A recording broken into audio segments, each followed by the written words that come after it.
to get bills down for schools so that schools have more money to spend on teachers and on books.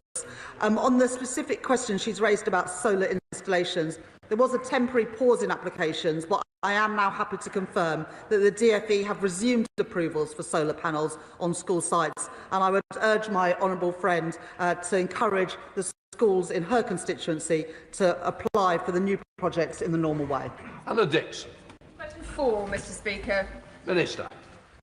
Thank you, Mr Speaker. At the heart of this government's pension reforms is the goal of bigger and better pension schemes. We are legislating for this in the Pension Schemes Bill, requiring all local government pension scheme assets to be pooled next year and for multi-employer defined contribution schemes to have at least £25 billion worth of assets.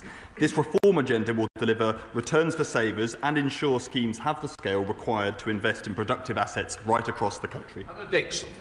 Many of my constituents have assets in the West Yorkshire Pension Fund, which manages more than £19 million. I am concerned, however, that some of the fund's investments are concentrated in sectors that cause harm, such as the fossil fuel industry. Does the Minister agree with me that the West Yorkshire Pension Fund could invest in socially valuable activities, such as the regeneration of the town centre in Shipley and social homes? The LGPS actually has a strong track record of local investment of exactly the kind that my right honourable friend mentions, including in social housing, and we want to build on that record. The Pension Schemes Bill will specifically introduce requirements for local government pension scheme pools to work with strategic authorities, including mayoral strategic authorities, on local investment opportunities, which I thought the party opposite used to be in favour of before they decided that full-time chuntering was their business of the day. Along with the highest sustained levels of public investment since the 1970s, Britain will get back in the business of investing in its future once again. Alan Mack. Thank you, Mr Speaker. Pension providers play a key role in helping Britain's tech start-ups turn into world-leading scale-ups, but around £3 trillion of money in pension funds sits idle. That money should be used to support our tech sector. So will the Minister commit to accelerating the Mansion House reforms successfully introduced by the last Conservative government? Well, I thank the honourable member for his question, and I agree with where he started, but unfortunately he then went on to praise some of the work that happened under the last government, where we haven't seen the investment that he talks about actually coming through and getting to the entrepreneurs that he rightly thinks that we should be doing more to match. That is what the Mansion House Accord that we have now put in place and supported with the private sector is doing. It's what the British Business Bank is doing, bringing forward the British Growth Partnership, because we do need to see UK pension funds investing in our most innovative, fastest growing companies. Callum Anderson. Speaker, the establishment of the Sterling 20 sends a strong signal that this country is serious about mobilising more of its own domestic capital in productive domestic assets.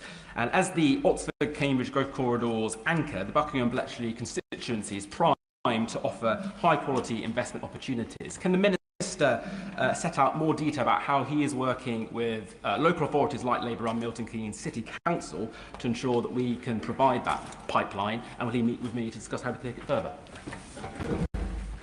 I thank my honourable friend for his question. He's always a powerful advocate, both for the fast-growing companies in his constituency, but for the right pension policy for the UK as a whole, as we saw during the Pension Schemes Bill, which he sat on the committee of. The Sterling 20 is a new investor-led partnership between the UK's 20 largest pension funds and insurers. It was established at the Regional Investment Summit in Birmingham on the 21st of October, and we are working closely with them to deliver exactly the kind of investment that my right honourable friend is talking about. Thank you, Mr Speaker. Pension scheme trustees have obligation to make decisions they believe are in the best interests of savers, otherwise known as the fiduciary duty. The reserved powers in the Pension Schemes Bill could force investment in government vanity projects that is contrary to this. Does the Minister agree with me and much of the pension industry that mandation is a massive state overreach and is gambling with the futures of those saving for retirement? No, not at all.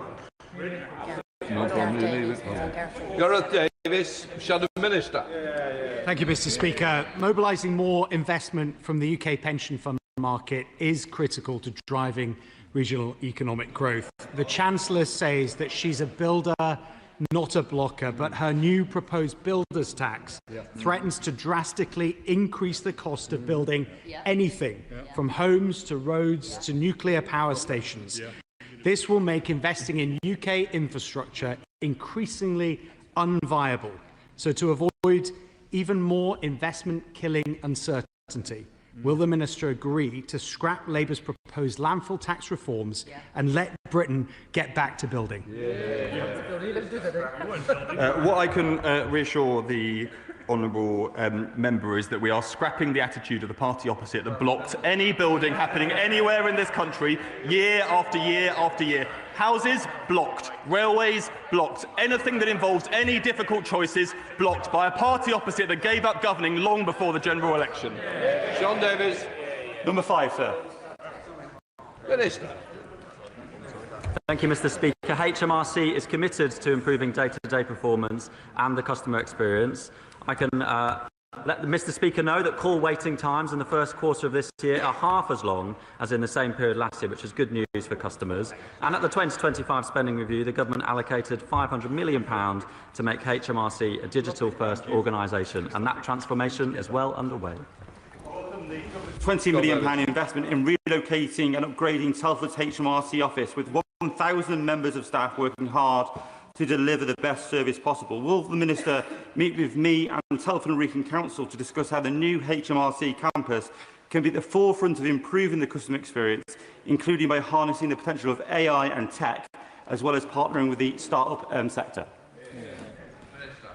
I thank my honourable friend for his question. He is a very strong advocate for Telford, both for jobs in the private sector, but also those in the public sector that we are able to bring and support in his community. I'm glad to hear that he, like me, is proud of HMRC's Telford campus and wants to see it play a key role in improving customer experience through innovation, AI and digital technology. And, Mr. Speaker, I would be very happy to meet with the honourable member to discuss just those issues. Mr. Macbeth. Thank you, Mr. Speaker. The Chancellor has justified her lack of licence for renting out her house as an inadvertent error. HMRC are never prepared to accept people make inadvertent errors. So will this now change? Or does the Chancellor expect to be treated differently to how everyone else is treated by HMRC when they make an inadvertent error? She can answer. Thank you, Mr. Speaker. I am not sure that the matter that the honourable member just raised has much to do with HMRC. Dave Beckley, Chair of the Select Committee. Thank you, Mr. Speaker. Mr. Speaker, we look at obviously a lot at the Treasury Select Committee about HMRC's customer service, but of course we've seen this recent episode where people have had their child benefit stopped, ostensibly on the basis of travel data. Could the Minister explain what he's doing to resolve this and what data HMRC was basing its information on? Thank you for the question, and I want to thank the honourable member for her service on the Treasury Select Committee. She's doing a sterling job as the chair there. On this issue, this is a really important issue, Mr. Speaker. I just want to explain to the House that HMRC undertook a pilot last year to try and find a way to reduce fraud in the child benefit system. This measure is expected to save £350 million over the next 5 years, and we have already managed to prevent £17 million in wrongful payments. But my honourable friend is right to raise that a very small number of claimants did have their child benefit incorrectly removed. I'm really sorry that that happened. HMRC is taking steps, writing to those who will be affected and making sure that people who should get their child benefit payments do receive it. Vicky Slade. Thank you, Mr. Speaker. My constituent Holly from Wimborne applied for a self-assessment refund in April, just £300. When she chased it in June, she was told it had gone to a specialist tax team with no reason, no time frame. She complained in August. It's now November. She's heard nothing. So while she may only be owed £300, this is happening around the country. So can the Minister tell me whether he thinks 7 months is a reasonable time to receive a basic refund and what the Department is doing to speed things up? I thank the honourable member for raising the issue of her constituent. I would be happy for her to write to the department about this. Even though it's not appropriate for me to get involved in individuals' taxpayers' affairs, I hope that the department can improve on that service. We have improved the response rates when it comes to both people making phone calls and people getting in touch via the post. But of course, there's always more that we can do. Wendy Moore. Number 6, please, Mr. Speaker. Chancellor. Thank you, Mr. Speaker. The previous government left a £22 billion black hole in the public finances, and in the budget last year, I had to take urgent action to ensure our public finances were on a firm footing and to properly fund our public services, including a £29 billion investment every year in our National Health Service. You can't support more investment in our public services unless you support the tax changes to pay for them. Chancellor, I think they're grouped. Oh, sorry. Questions right, Mr. Speaker. With permission, Mr. Speaker, I would like to group it with 16 and 19. Thank you. Mr. Moore. Mr. Speaker, I'm not convinced that that answer went anywhere near my question. So, in terms of my supplementary, family businesses are the lifeblood of communities and constituencies such as mine. Last week, I met with Family Business UK to discuss how the government's national insurance hike, alongside restrictions to business property relief, are forcing businesses to pause investment, think twice about taking on more staff, and in some cases even forcing them to close their doors. So ahead of the budget, Mr. Speaker, will the Chancellor meet with me and representatives from family businesses to seek ways in which the government will work with, not against, these really key businesses? I thank the right honourable lady for that question. 43% of employers, almost 1 million, will pay no employer national insurance this year. That is an increase because of the changes we made to the employment allowance. Over half of employers with mixed liabilities will see no change or gain overall, and businesses can employ younger people, those aged under 21 and apprentices under 25 without mix. But the party opposite have to decide whether they will stick with this change to national insurance or not. Because if you are not going to stick with this, then you'll have to admit that you won't be able to put the money into the National Health Service. Thank you, Mr. Speaker. According to the British Retail Consortium, the Chancellor's last budget caused a £7 billion cost to retail, leading to shop closures, declining high streets and job losses. If the Chancellor won't acknowledge the damage she has caused, how will she go about rectifying it? And can I start by recommending a 100% business rate relief put forward by the Shadow Chancellor? Thank the honourable gentleman for that question. In his own constituency, in the Isle of Wight, the 6-month change in waiting lists showed that 5% fewer people are waiting for 18 weeks or longer, and that's only possible because the money we put into the NHS, because of the tax changes we made. And regard to retail sales and the impact on shops, retail sales have increased for the last 4 months in a row, with the most recent numbers for September and August outpacing expectations. Mr. Speaker, it was always blindingly obvious that increasing employers' national insurance would lead to an increase in business costs, which would lead to higher prices, hitting working people directly and rises in inflation. And sure enough, inflation has risen steadily under this government and is now almost twice its recommended level. But at the time of the last budget, we were told it was necessary to raise taxes on businesses by £25 billion to pay for the NHS. And large amounts of money has indeed been paid to unionised workers. But just yesterday, the ONS announced that NHS productivity had fallen by 1.5% since Labour took office. So can the Chancellor explain what exactly might organs of businesses are paying more tax for? Well, in the honourable gentleman's constituency, people waiting more than 18 weeks for an appointment has also fallen, and that is exactly what that money is being used for. But the honourable gentleman needs to be clear, and so does the front bench opposite. If they are going to reverse the increase in national insurance, they have to also accept that there's less money for our National Health Service. That's a choice, but it would be interesting to hear whether that is the choice of that party opposite. Thank you very much, Mr. Speaker. On the 6th of December, Small Business Saturday will have us all out in our constituencies supporting small business. What measures, following the announcement this morning about the need to enhance productivity, will the Treasury be introducing to assist small businesses in the current tough climate?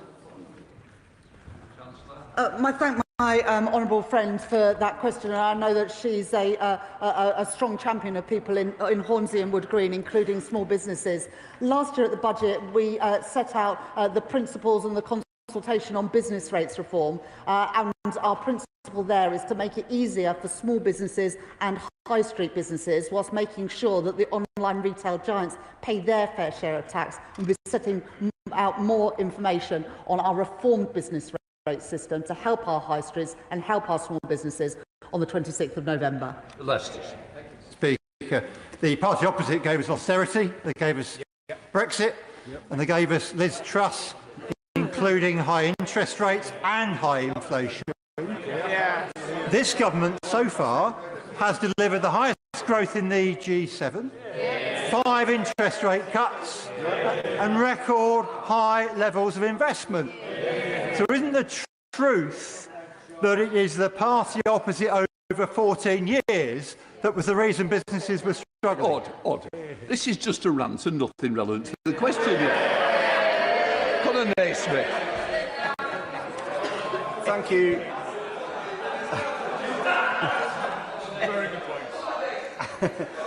Thank you, Mr. Speaker.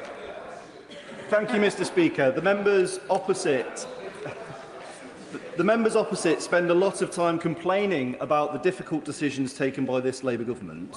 So I wonder if the Minister can remind them what we have been able to do for public services and infrastructure as a result of the revenue-raising policies of this Labour government.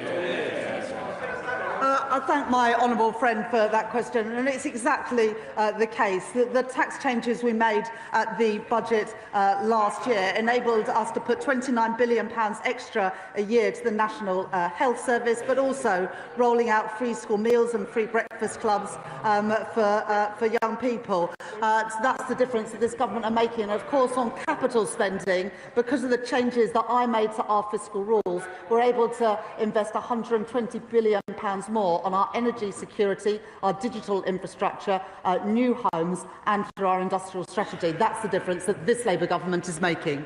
Daisy Cooper, Liberal Democrat spokesperson. Thank you, Mr. Speaker. Analysis by UK Hospitality suggests that more than half of the job losses seen in the UK since last year's budget have come from their sector. This is further evidence that the jobs tax has been bad for growth and bad for job opportunities. Now, we Liberal Democrats have set out fairer ways of raising revenue and going for growth. So rather than the government suggesting that we haven't, could I instead ask the government, will they use the budget to consult on a new lower national insurance contribution band to create opportunities for part-time workers, especially in hospitality?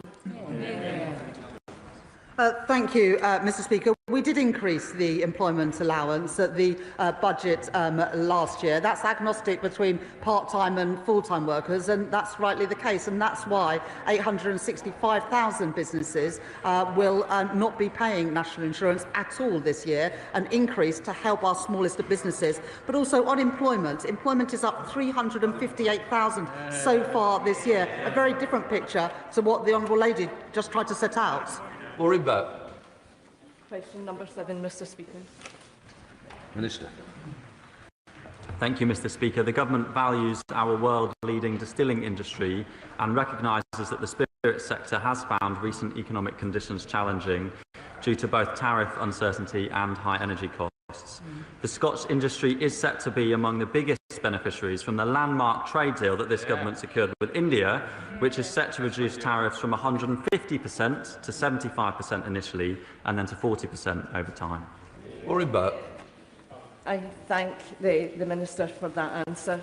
Scotch whisky is one of Scotland's greatest products, with high demand here at home and across the globe. But many are worried about challenges facing the industry.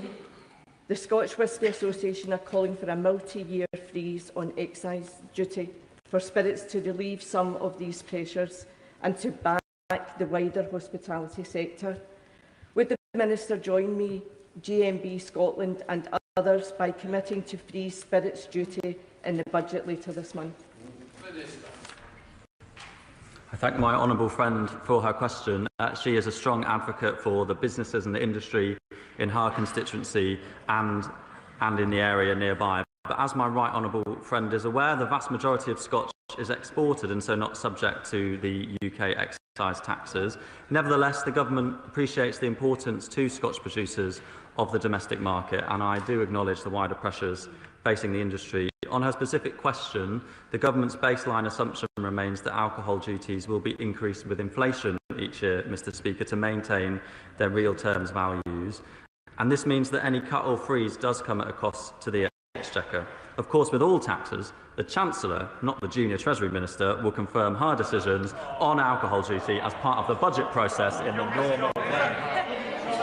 Mr. Speaker, the Scottish Secretary, a grown man who seems very easy to upset, was very upset recently when the First Minister of Scotland had direct meetings with the President of the United States over whisky tariffs. The SNP and the First Minister will always stand up for Scotch whisky. Yep. So will the Chancellor follow suit, or will she continue in the Treasury's long-standing tradition of suckling off the enterprise of Scottish businesses rather than supporting them? And her tax hike on Scotch whisky last year cost jobs and investment in Scotland. So will she now stand up for that industry? Minister. Doesn't even dignify a reply. I thank the honourable member for his question, and I would like to remind the honourable member of the landmark trade deal that this government did secure with India. He criticises the government for not doing enough, whereas we have secured a trade deal with India. We have secured trade deals with the EU and with the US, and we're reducing tariffs to support industry, and we're investing in Scotland too, with a record-breaking budget to support jobs, investment and growth and the public sector across the whole of Scotland. Sean Barrett. To number 8, Mr. Speaker. Minister. Mr. Speaker, over 700,000 small businesses across the UK pay no business rates at all as they receive 100% small business rates relief. We are transforming business rates over this Parliament, and we are cutting bureaucracy too, removing the need for small business owners like family-run cafes to submit pages and pages of directors' reports to Companies House. Sean Barrett. Thank you, Mr. Speaker. Grassroots music venues are a vital part of the heart, soul and economy of Brighton Pavilion. Treasury ministers have admitted that fairer business rates valuation methods are not currently used for many of these businesses. My local venues are calling the burdens punitive and a threat to viability. So will the Chancellor assure me she will not forget grassroots music venues in her budget? Yeah. Well, Mr. Speaker, we very much recognise the role that grassroots music venues play in constituencies right across our country, and in our reforms that we'll be setting up more detail on at the budget on November the 26th, we will have permanently lower rates of business rates of retail, hospitality and leisure premises with rateable values below £500,000. Noel Law. Thank you, Mr. Speaker. Despite representing only around 9% of UK economic output, the retail and hospitality sectors contribute around a third of all business rates paid. So does the Minister agree with me that high streets like that of St Austell are public goods? And will he ensure that independent small businesses, such as those he's described, which are central in our communities and economies, are no longer penalised by an arcane business rate system that undervalues their public contribution? Well, I thank my honourable friend very much for his question. And high streets in St Austell, as in constituencies right across the country, need more support from the business rate system, Mr. Speaker, and that's why we're transforming the business rate system to ask those larger premises, including the warehouses used by online giants, to pay slightly more in order to permanently cut the business rates which are payable by smaller premises and on high streets right across the country. Minister James White. Thank you, Mr. Speaker. When the Chancellor imposed £40 billion worth of tax rises, she chose to double business rates for leisure, retail and hospitality business, and she's going to come back for more. So perhaps it will be in vain, but perhaps I can offer her a policy suggestion: scrapping business rates for 250,000 shops, pubs and restaurants. So rather than hike taxes, will she adopt Conservative policy, control welfare spending, so we can back our small businesses? Mr. Speaker, that barely deserves a response, the question the honourable gentleman just answered. Mr. Speaker, when we came into office, the business rates relief that we inherited from the previous government was due to end entirely in April of this year. It is only because of us that we have extended it for a year, whilst we put in place the permanently lower multipliers for retail, hospitality and leisure businesses. That is businesses on high streets right across our country, which will be announced on the budget on November the 26th. Sally James. Question number 9, Mr. Speaker. Minister. Thank you, Mr. Speaker. We consulted on measures to simplify gambling duty and improve compliance, and these responses from the consultation have now been analysed, and a response will be set out at autumn budget. I recognise the social and cultural value of horse racing, which is why we are listening to the horse racing sector as we consider our response to the consultation. Sally James.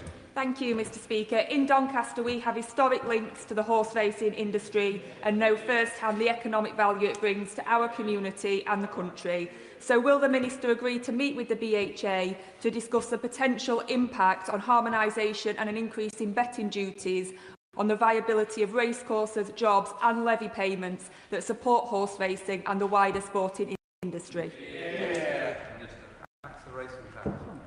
My honourable friend is a strong advocate for the horse racing industry and for the jobs and economic activity in her constituency.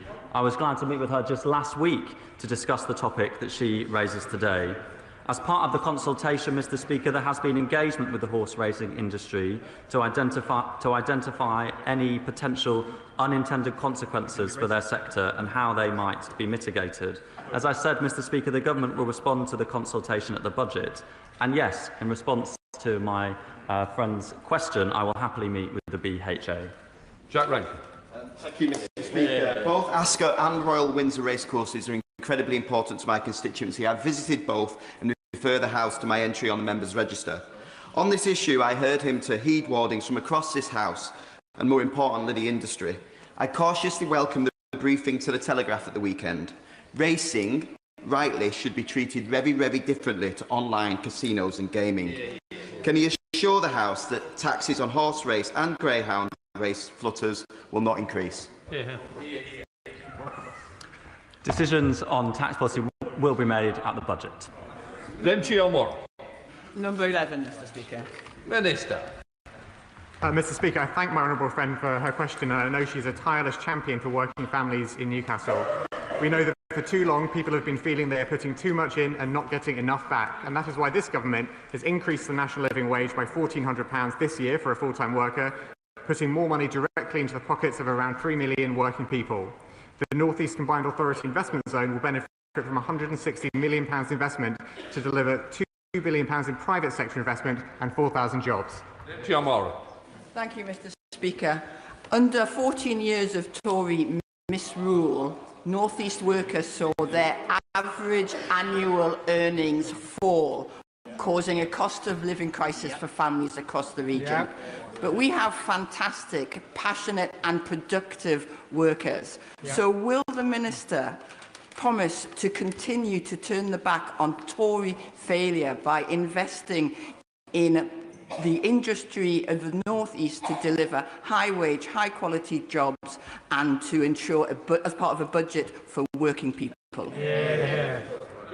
Well, Mr. Speaker, my honourable friend is absolutely right to draw attention to the record of the Conservatives being in office, and she's also right to draw attention to the fact that in her constituency she has fantastic, passionate and productive workers who need a government, which they now have, that will invest in good jobs, skills and make sure we have workers' rights on a better footing than we inherited from the previous government. At the budget, Mr. Speaker, the Chancellor will be led by the government's commitment to fairness, and she will be focused on protecting our NHS, reducing the national debt and improving the cost of living. That is a linked question to Newcastle, so we'll go to Jill Fairness. Question 12, Mr Speaker. I'm grateful to my honourable friend for her question, and I want to pay tribute to her years of work to further financial inclusion, both inside and prior to Parliament. Mr Speaker, this is a timely question because we are tomorrow publishing the Government's financial inclusion strategy, which sets out an ambitious programme of measures to improve financial inclusion and resilience for communities right across the UK. Earlier this year, I chaired a roundtable with the APPG for debt and financial inclusion, which highlighted our 5 key asks. In my constituency of Sheffield, Brightside and Hillsborough, nearly 70% of adults are considered to be in financially vulnerable circumstances. This is amongst the highest proportion in the city. What steps does she plan to take measure the impact of the financial inclusion strategy, and would she meet with me to discuss this in the future? Mr Speaker, my honourable friend raises a really important question, and as part of developing the strategy, the Government has engaged with committee members and other organisations on how to measure the impact of the strategy and indeed to drive its delivery as well. The strategy's implementation will be reviewed in 2 years from publication against outcomes-based metrics to provide an update on progress. And Mr Speaker, I'd be more than happy to meet with her to discuss. John Glenn. Thank you, Mr Speaker. When I was Economic Secretary, I advanced something against the advice of officials called the no-interest loan scheme. Now, I'm given to believe that one of her 2 predecessors since the general election may have suspended this valuable attempt to support the most vulnerable in society. Would the Minister look again at this in advance of the budget in 3 weeks' time? Because it really is something that there was wide cross-party support for. Mr Speaker, I thank the honourable member for his question. I'm aware of the scheme that he talks about. He'll appreciate I can't preempt neither the strategy tomorrow, the launch of the strategy tomorrow, nor indeed the budget, but I'd be more than happy to meet with him to talk about it in more detail. We now go to topicals. Dr Stanhope. Chancellor. Thank you, Mr Speaker. May I first pay tribute to all those who responded to Saturday's horrendous attack, to the quick-thinking driver, the emergency services and the heroic LNER staff member Samir Zatouni, who bravely saved the lives of passengers. Mr Speaker, this government was elected to break a cycle of decline. We've returned the public finances to a firm footing, invested in Britain and begun to rebuild our economy. But times remain challenging. Global uncertainty is dampening growth and increasing the cost of borrowing, while inflation remains too high and productivity too low. In the face of these challenges, my task is clear. At the budget later this month, I will continue to build the strong foundations to secure Britain's future, to protect our NHS, to reduce our national debt and improve the cost of living, for a fairer, more prosperous Britain, with an economy that works for everyone. Thank you, Mr Speaker. I am proud that this government has invested £250 million in putting solar panels on schools and hospitals. In Stroud, we have a programme where, through community energy funding, we're going to put solar panels on every school in the area. But I was going to ask her about Treasury rules that were blocking this. But I hear from your answer to the member for Congleton that this may not now be the case. So I'd like to ask her to confirm that this block has been removed. Help with the rules that we're on topicals. I need speedy questions. Yeah. So first of all, it was very good to see my honourable friend and the engineering company Redler in Downing Street yesterday. On the issue about schools, as I said in the answer to my honourable friend, the member for Congleton, this scheme is now reopened. I haven't had a look at the particular school mentioned by my honourable friend in Stroud. There are potentially some issues around maintained schools, but we are looking into this and keen to work with you to ensure that schools in your constituency and indeed schools in all honourable members' constituencies can benefit from this scheme. Shadow Minister. Thank you, Mr Speaker. What is the Chancellor's definition of working people? A working person is somebody who goes out every day to earn their income. They rely on prices that are affordable in the shops, low interest rates, taxes as low as possible, but also public services that work for them, like the NHS, where rating lists have come down by more than 200,000 already. Richard Fuller. Well, that's a very broad definition, and maybe the Chancellor should speak to the Prime Minister, the Transport Secretary, the Education Secretary and the Chancellor of the Duchy of Lancaster, who all gave different definitions of working people over the last 12 months. After last year's budget, Mr. Speaker, the Chancellor said she had wiped the slate clean. But that wasn't true, Chancellor, was it? She said, "I'm not coming back with more taxes." But that wasn't true, Chancellor, was it? At the election, the Chancellor said she would not raise taxes on working people. But that wasn't true either, was it, Chancellor? When will the Chancellor learn the truth, that she is not a commentator on the country's economic problems, she is the cause? Thank you very much, Mr. Speaker. When we came to office last year, there was a £22 billion black hole in the public finances. The reserve that is set out for genuine emergencies was already spent 4 times over, only 3 months into the financial year. That is the reality. We increased taxes in the budget last year to stabilise the public finances and to put a much-needed injection of cash into our public services, principally our National Health Service. Since then, anyone can see the big challenges facing the world, but also the productivity that never materialised under the past government. Look, I've got a lot of members to get it. I'm trying to help everybody. Don't be tempted. That's the easy answer. Let me help Janet David. Thank you, Mr. Speaker. Mr. Speaker, I know the Chancellor and her team are well aware that families are struggling with homelessness and temporary accommodation, like in my constituency of Lewisham East. But will the Chancellor consider increasing finance to local councils so that they can better support and improve my residents' well-being and indeed security? Well, I thank my honourable friend for her question. At the spending review, we enabled better investment into temporary accommodation stock and strengthened local authorities' financial position. These changes will support local authorities to increase the supply of good quality temporary accommodation and drive down day-to-day spend on temporary accommodation. Thank you, Mr. Speaker. In her speech this morning, the Chancellor said that she must make necessary choices ahead of the budget. Will these choices once again come at the expense of rural communities like West Dorset? Or will she commit to reviewing the funding model to ensure that rurality is a funding metric alongside deprivation so that rural communities finally get the support they deserve? Mr. Speaker, at the spending review, which my predecessor, the Chief Secretary of the Treasury, announced earlier this year, we set out the record investment into the farming and rural communities right across this country, and that's only possible because of the choices that we've made on taxation and the choices we've made to balance the public finances.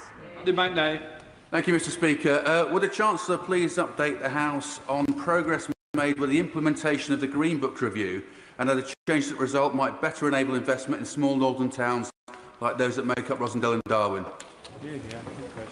I thank my honourable friend for the question and also for the campaigning work he's done on this. At the spending review, I announced the changes to the Green Book, and particularly the work we're doing on place-based business cases, looking at how spending can cumulatively benefit an area. We are now rolling out that new Green Book with some test cases, but I'm absolutely determined we get the investment into our northern towns and cities that is long overdue. Lewis Cocky. Thank you, Mr. Speaker. In a new poll, Fairfuel UK has found that 3 out of 4 road users who voted Labour want fuel duty to be kept frozen or reduced. Will the Chancellor listen to the people who put her into government and ensure this regressive tax that hits low-income families and economic growth the hardest is not increased? Thank you, Mr. Speaker. The House will be aware that the 5p cut to fuel duty is set to expire in March 2026. And that, as with other tax policy, the Chancellor will make a final decision on fuel duty rates at the budget in the context of the public finances. Jogi. Thank you very much, Mr. Speaker. My constituents in Newcastle Lyme are grateful for work being done by the government to get our National Health Service back on track. Our local hospital, the Royal Stoke, is doing better, but there's still much more to do. Can the Chancellor assure me that our National Health Service will always remain free at the point of need under this Labour government, and confirm that this government utterly rejects an insurance-based system as recommended by the Reform political party? The NHS will remain free at the point of use for as long as there is a Labour government, not something that Reform is able to promise. But as usual, Reform do one thing and say another. And in Kent, they said that they would find efficiencies so that they could keep down council tax. They haven't found a single efficiency, and that's why for 2 million people who live in Reform councils will get a council tax rise next year.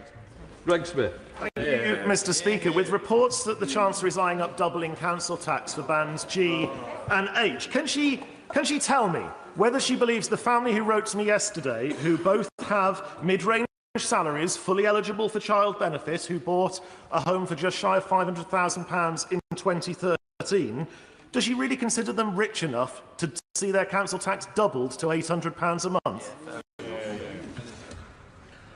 Under the last government, time and time again, council tax went up and up and up, and the funding for local councils went down and down and down.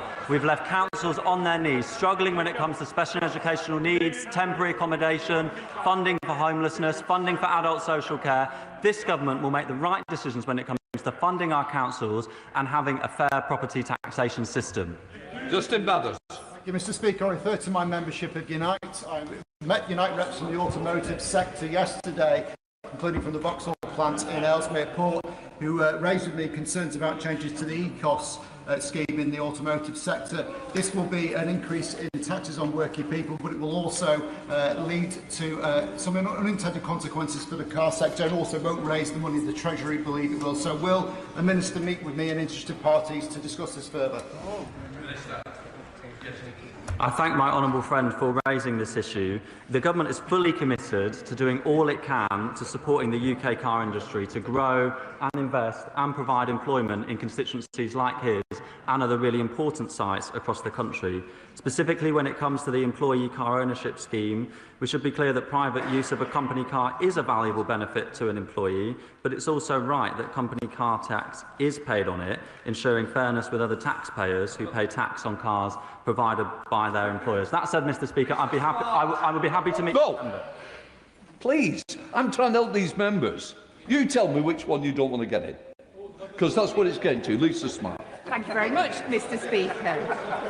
I recently joined Sarah Laker and the wonderful team at Stationery Supplies in Marple to celebrate an impressive 20 years in business, but recent research by the British Retail Consortium and UK Hospitality has shown that 120,000 high street jobs are potentially at risk as a result of proposed changes to business rates next April. Could the Chancellor and Ministers confirm that the forthcoming budget will support my 250 local retail businesses through a meaningful reduction in rates and ensure that no shop pays more? I meant to shorten your question for Topples, not your original one, Minister.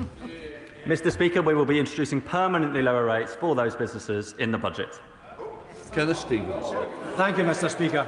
My constituents in Airdrie and Shotts, along with many others across the country, will be impacted by the decision of Maiden Life for Sackrings to withdraw family protection plan cover. I understand she may be aware of this issue. So will her department investigate this matter and consider what assistance might be available to those affected? Mr. Speaker, I am indeed aware of this issue. I know it affects those in his constituency and those in plenty of other members' constituencies too. I also know how concerned he is about it, and as other members are too. It is for the FCA to consider whether it's appropriate to take any further steps, but I have asked my officials to engage with the FCA on how they're approaching this. Jerome May. Economists have told the Chancellor that stamp duty is a terrible tax because it damages growth. The government's response is to double stamp duty on a £300,000 house. Why?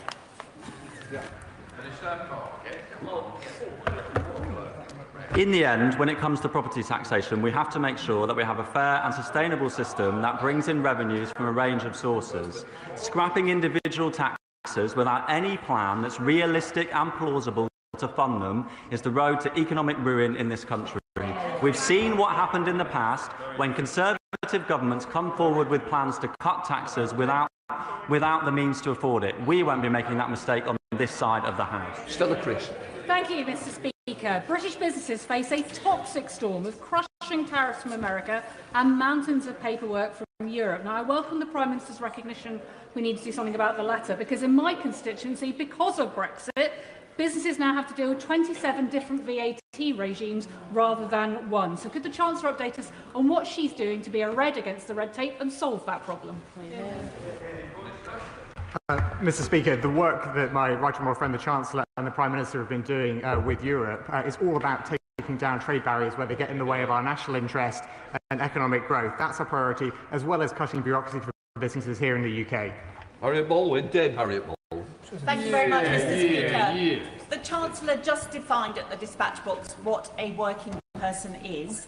Will she reiterate at the dispatch box now what she said to the British public during the general election campaign, which is that her forthcoming budget will not raise taxes on working people? We'll set out all our budget measures at the budget. Tom Hayes. Thank you, Mr. Speaker. How will the government help to fund the green infrastructure that we need, as through the Coastal Energy Partnership that I've helped to set up in Bournemouth, with Great British Energy taking on early-stage project development and the National Wealth Fund making those critical long-term investments?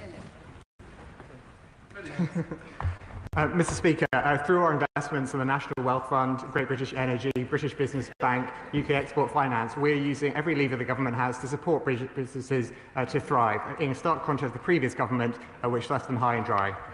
Stephen Flynn. Trade unions, academics and industry are united in their view that replacing the energy profits levy is not just an economic imperative, it is a moral one. So how many more of my constituents need to lose their jobs before they do just that? Mr. Speaker, at the budget, we will be setting out clearly our proposals for the future of the energy profits levy and the oil and gas mechanism. We will make sure that we can provide the certainty to business on the future regime as soon as we can.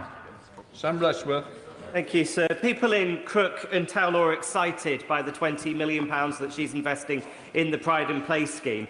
But after years of decline under the previous government, who failed to spend most of the levelling up money that they promised our community, what assurance can she give me that this time it will be local people in the driving seat and that we can spend the funds?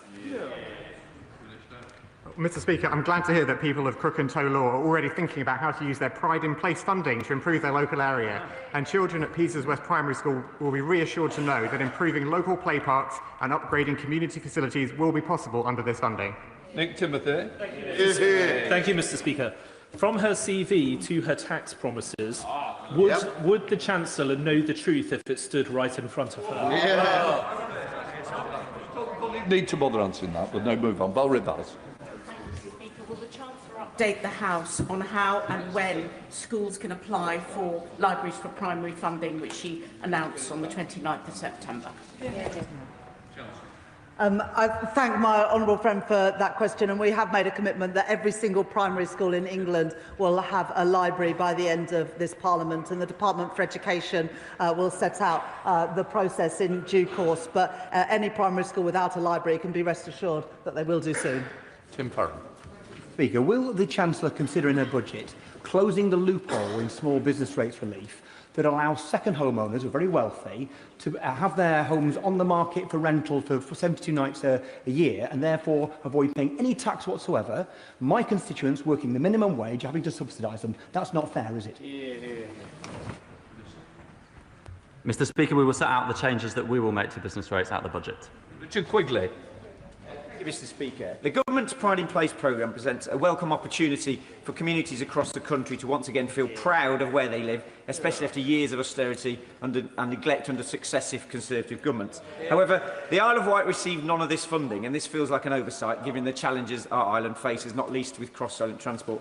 Will the Chancellor assure me that she is doing everything possible to ensure islanders are not left behind and they too can benefit from this programme and feel pride in our island once again?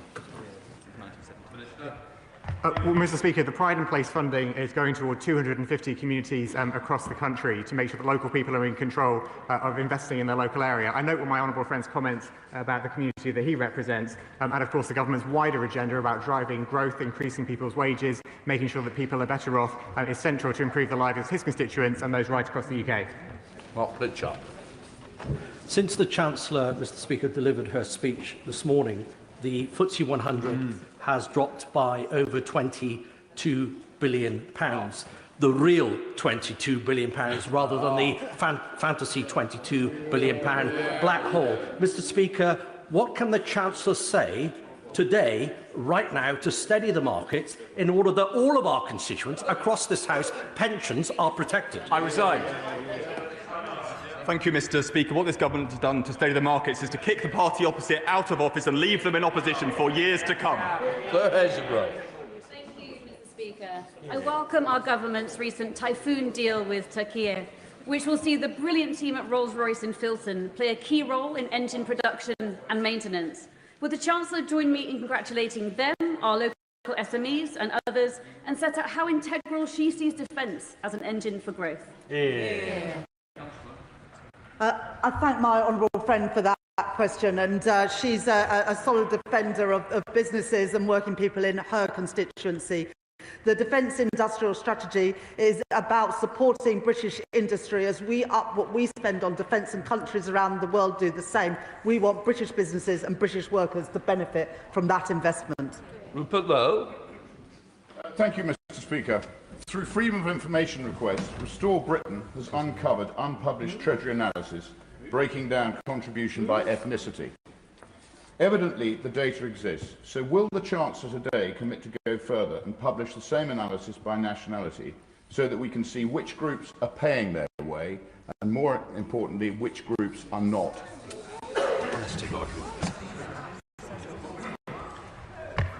Mr. Speaker, I'm considering how to respond to that question, but I will simply leave it at saying that everyone must pay their fair share of tax. That's something this party is committed to in government.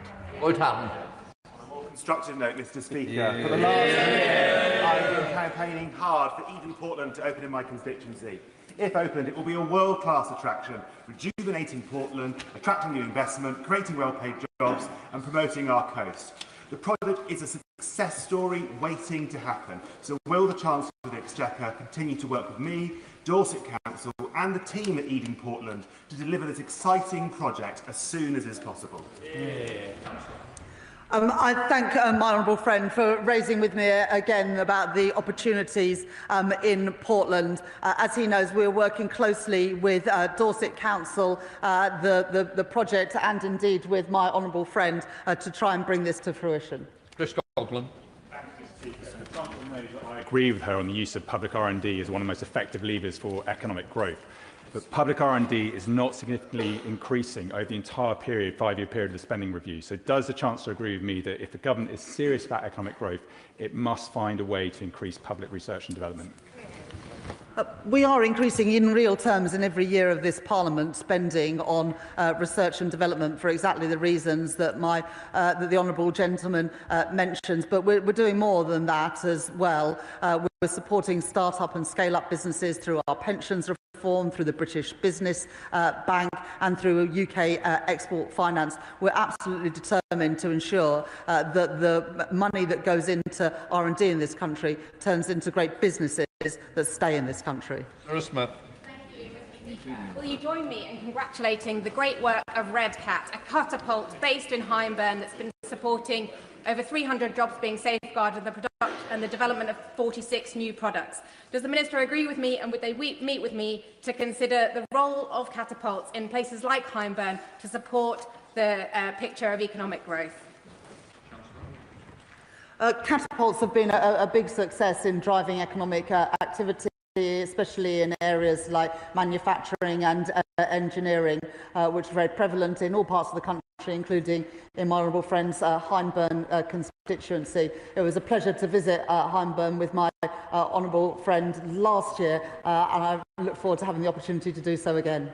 In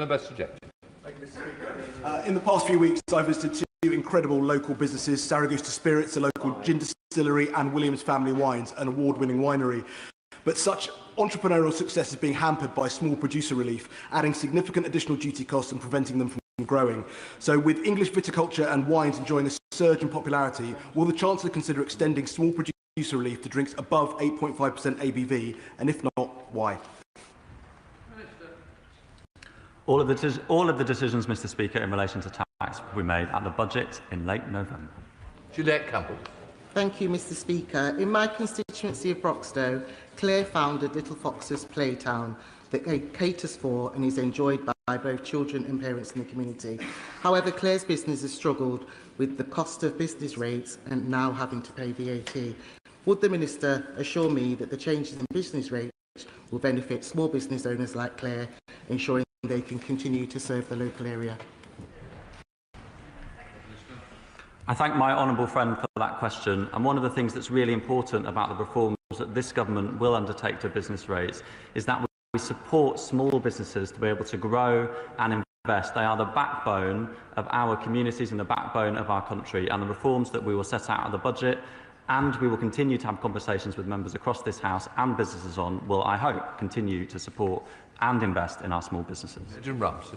Mr. Speaker, this morning the Chancellor spoke of difficult decisions for everybody but the ultra-rich. With billionaire wealth soaring while living standards for most people fall, does she agree it's time to double down on gross inequality in our country and tax extreme wealth fairly so we can tackle the cost of living crisis, end child poverty and invest in our public services?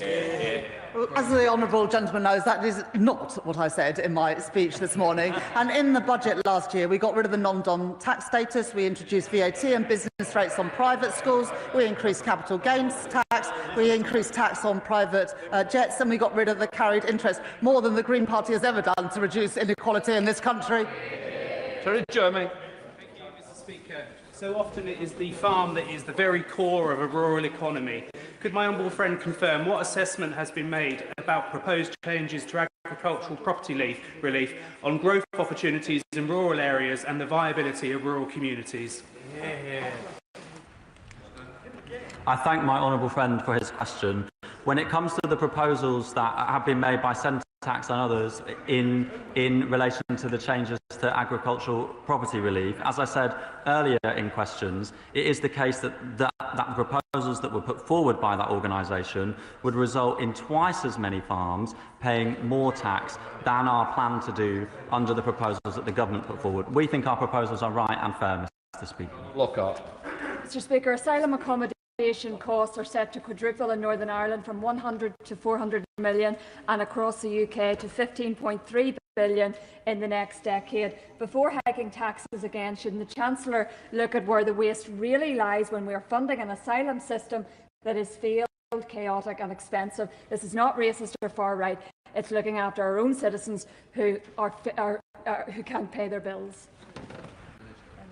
Mr. Speaker, I absolutely agree with the Honourable Lady that we should be reducing the cost of asylum accommodation, and indeed that's why our commitment to close all asylum hotels in this Parliament is so important. Brad Leishman. Thank you, Mr. Speaker. When will the government lift the two-child cap? The last Labour government cut child poverty significantly, and so will this one. Iqbal Mohammed. Thank you, Mr. Speaker. Mr. Speaker, between 2010 and 2020, the personal tax allowance threshold went up by 9.2% on average per year. However, it's been frozen since 2021 by the previous government, and the freeze has continued under this government. Will the Chancellor consider unfreezing the personal tax allowance and adjusting the additional rate and higher rate bands to compensate to ensure tax receipts are maintained? Again, yes. I thank the honourable member for the question. It is important to realise that changes to taxation, if they are unfunded, will mean additional borrowing, and this government will make sure that we do not return to austerity, as the members opposite did, but nor, Mr. Speaker, will we return to additional borrowing, which causes interest rates to rise, causes the cost of mortgages for families to go up, and leads to economic chaos. That is not the approach that this government will take, Mr. Speaker. Please, questions. We now come next. Do you want to leave? Yeah. Thank you. We now come to presentation of the bill. Sarah Dyke. Dairy Farming and Dairy Products Bill.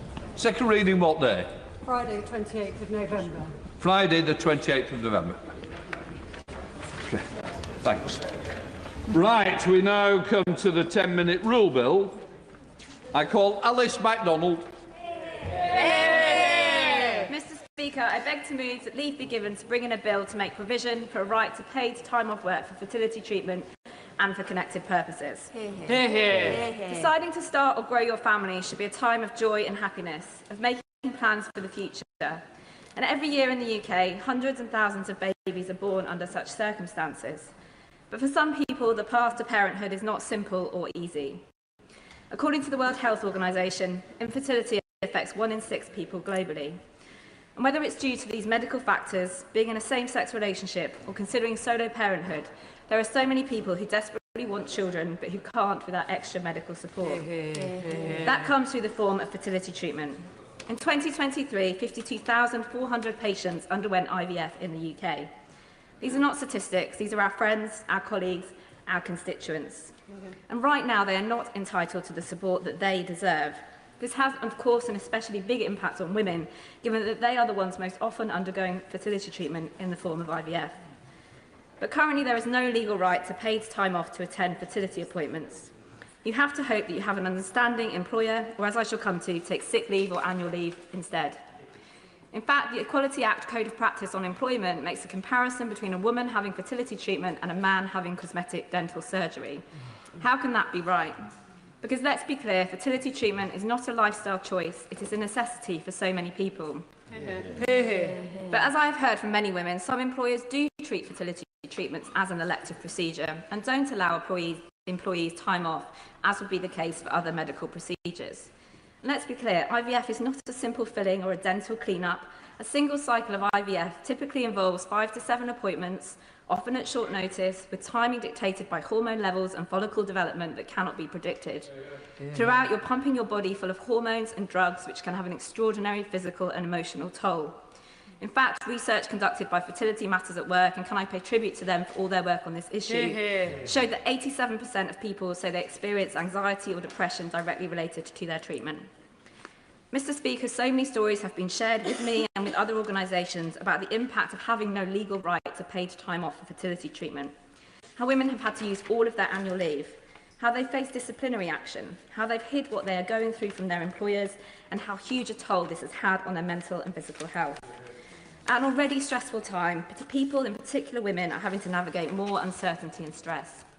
That's why I'm bringing this bill forward, because of the huge impact the current situation has on many of our constituents. Sarah's story, whose name I've changed for legal reasons, paints this clearly. After pouring her all into her job for 5 years, Sarah and her husband decided it was the right time to start a family. After months trying to conceive, she began IVF.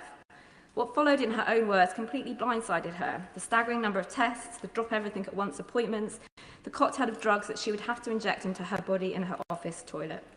Sarah feared disclosing to her employer that she was undergoing fertility treatment, and she was right to, because Sarah developed complications and had to spend weeks in hospital, which meant she had to tell her employer that she was undergoing IVF. Not long after, her boss suddenly told her that she needed to work abroad.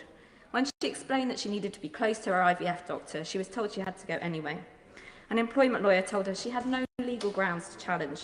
The choice she was left with was stay or leave, family or career. It was a choice she never should have had to make. This cannot be right, Mr. Speaker. The situation currently is deeply unfair, and the disproportionate impact this has on women contributes to wider equality challenges such as the gender pay gap and career progression. In the most extreme cases, women are having to choose between a career and a child. So the bill I present to this House aims to right this wrong. It is straightforward. It creates a statutory right to paid time off for employees undergoing fertility treatment for all necessary appointments, and it gives partners a right to time off too. And that's important because, as one person said, I wanted to be there at the conception of my child. Mr. Speaker, I do not think that is an unreasonable request. The bill mirrors the existing framework for antenatal care, recognising that fertility treatment is equally deserving of workplace protection. And fundamentally, the question it places before this House is whether we believe that everyone who wishes to have a child deserves a fair chance at doing so, of whether the state will support all its citizens who have chosen this path, of whether we have a moral duty to level the playing field for those who, at no fault of their own, find themselves struggling to get pregnant. This is about fairness. And on that point of fairness, while this bill is limited in its scope to employment rights, we must also tackle the postcode lottery of access to NHS-funded IVF cycles, which organisations like Fertility Action and LGBT Mummies have so powerfully campaigned to address. Because currently fewer than 10% of ICBs in England offer the recommended 3 cycles of IVF. Your chances at having a baby should not depend on where you live. But to return to this bill, Mr Speaker, it is also in our own national interest. As Becky Kearns from Fertility Matters at Work has said, this is also a workforce crisis hiding in plain sight.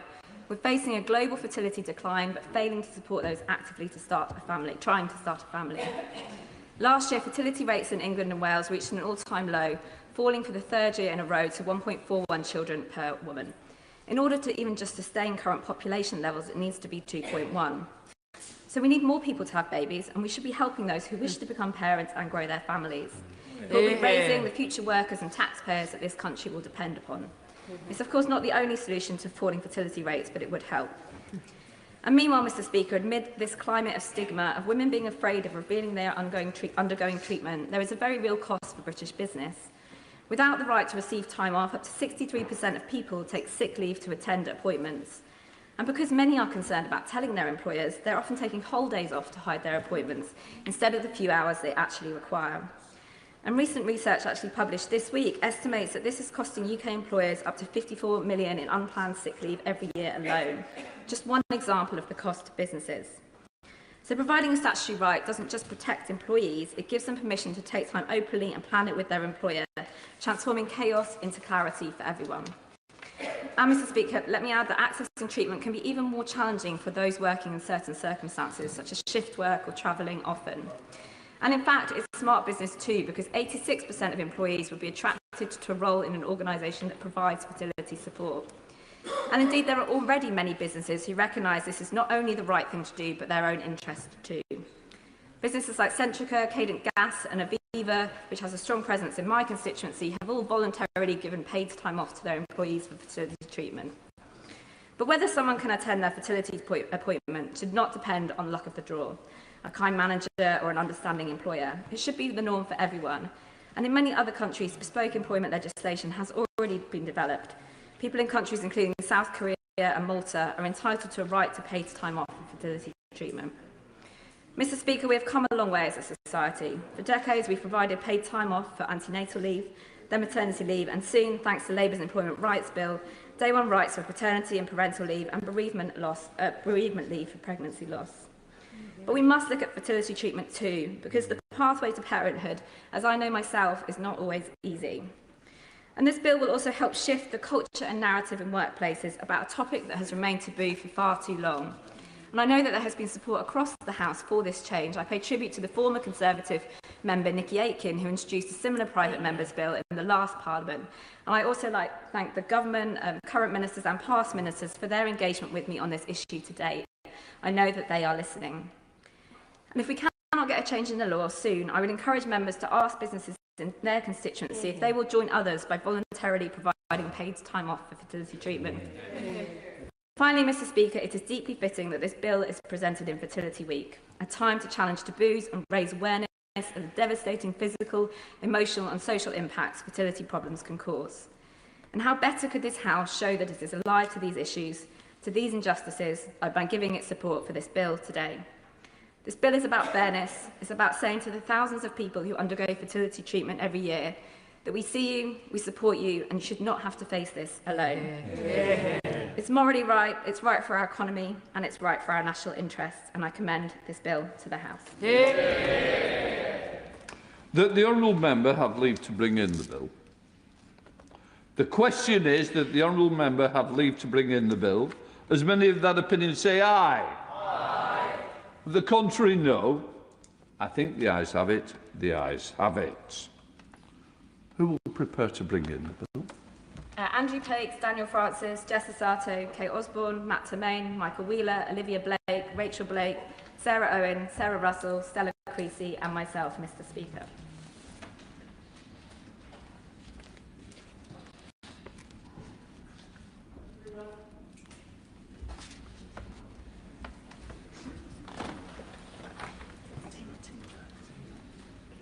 Alice MacDonald.